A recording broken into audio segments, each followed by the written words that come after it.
What if I told you that some of the deadliest battles ever fought on water are not the ones most people talk about? Not Midway, not Trafalgar, not even Jutland. No, history hides naval encounters so catastrophic, so filled with terror and human loss, that they remain largely forgotten by the public. Stories of convoys turned into graveyards, fleets shattered in minutes, and refugee ships swallowed whole by the sea. And one story, the most tragic of all, remains the deadliest single-ship disaster in maritime history, but we'll get to that at the end.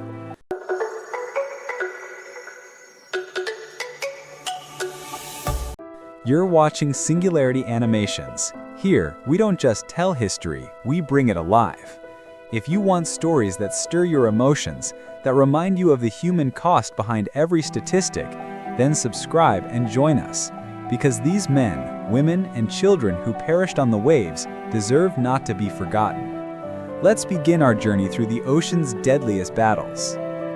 In the summer of 1942, the Arctic seas were the stage for one of the worst disasters in convoy history, Convoy PQ-17. Picture it, a line of 35 merchant ships plowing through icy waters under the midnight sun, carrying desperately needed tanks, aircraft, and supplies to the Soviet Union.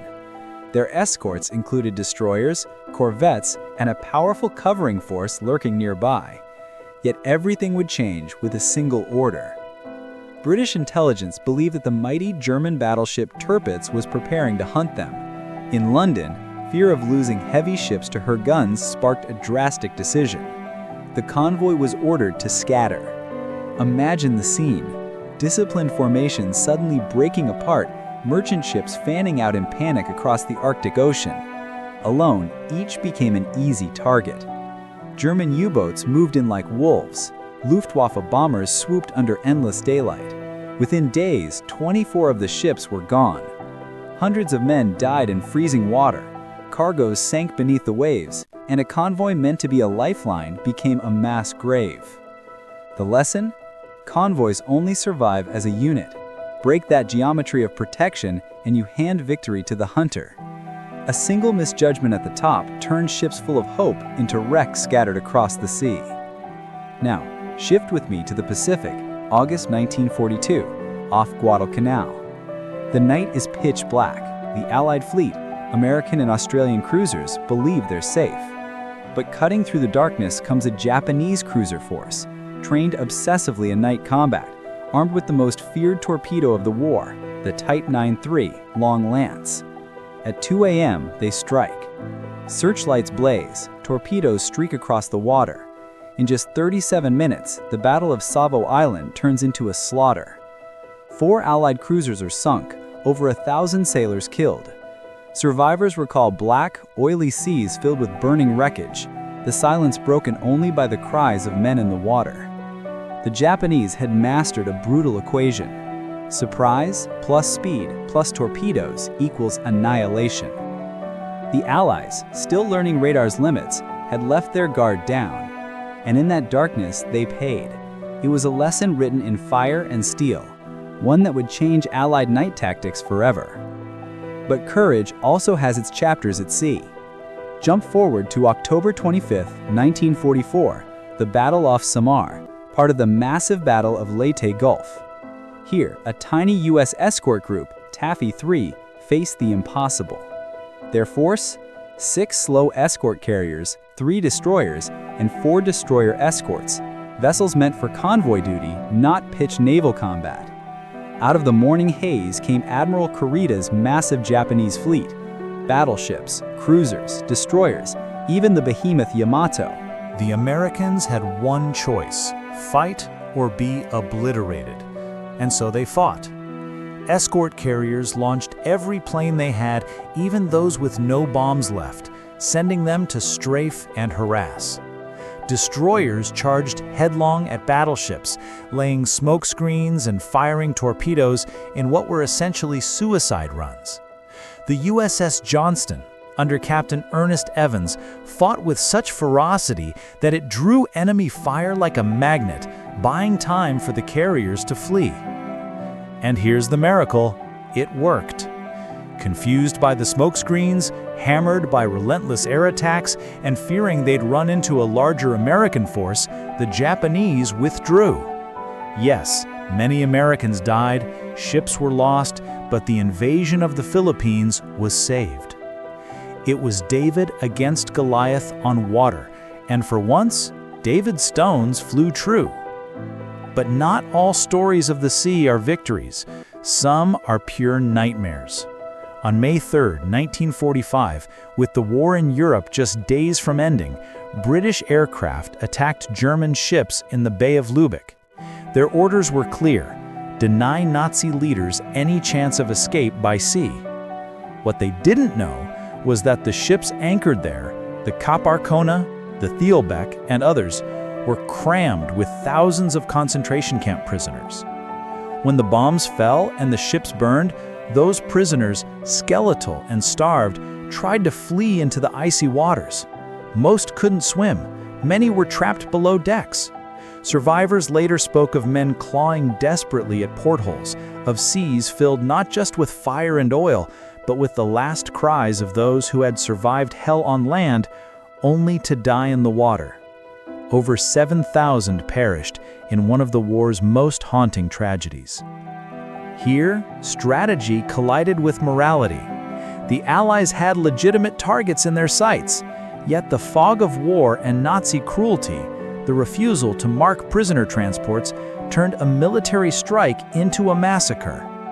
It's a chapter of naval warfare rarely spoken of, because it forces us to confront uncomfortable truths that sometimes even the victors carry moral wounds.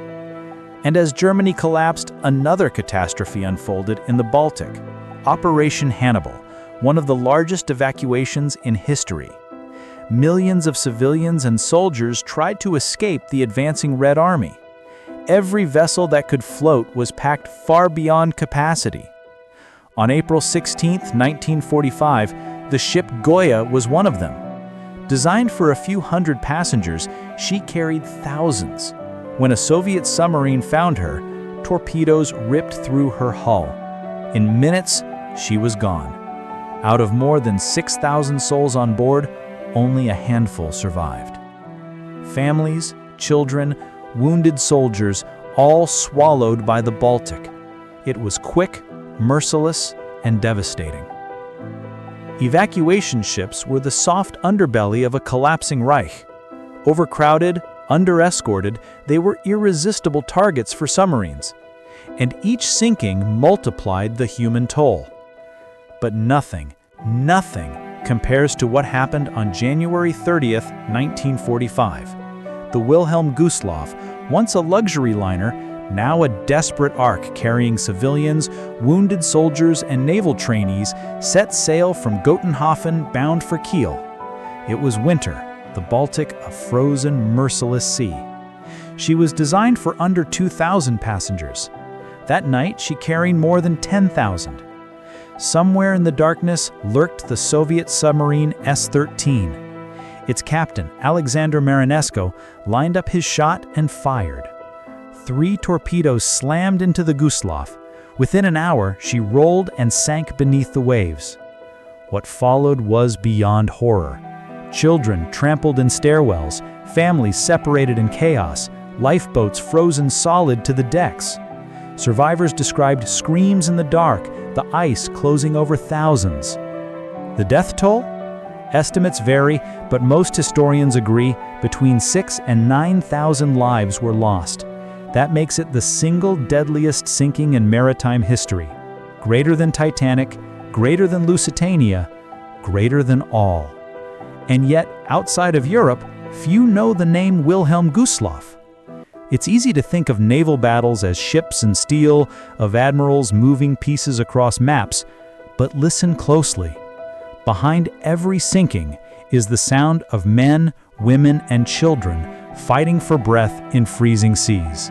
Behind every decision, a ripple that could end thousands of lives. Convoy PQ-17, scattered by a single order. The cruisers at Savo cut down in 30 minutes. Destroyers at Samar charging suicidally into giants.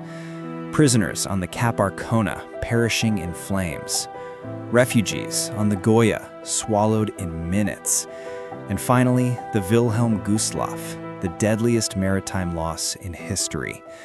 These are not just battles, they are warnings. They remind us of how fragile strategy becomes when tested against the chaos of the sea.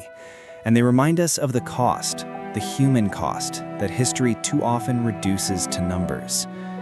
If this journey through forgotten naval tragedies struck you, if it made you pause and feel the weight of those lives lost, then I ask you to subscribe to Singularity Animations. Because our mission here is not just to recount history, but to give voice to those who cannot speak anymore. Like this video, share it, and tell us in the comments which of these stories you'd like to see fully animated in a cinematic recreation. History remembers what we make it remember, and together we can ensure these souls are never lost to silence again.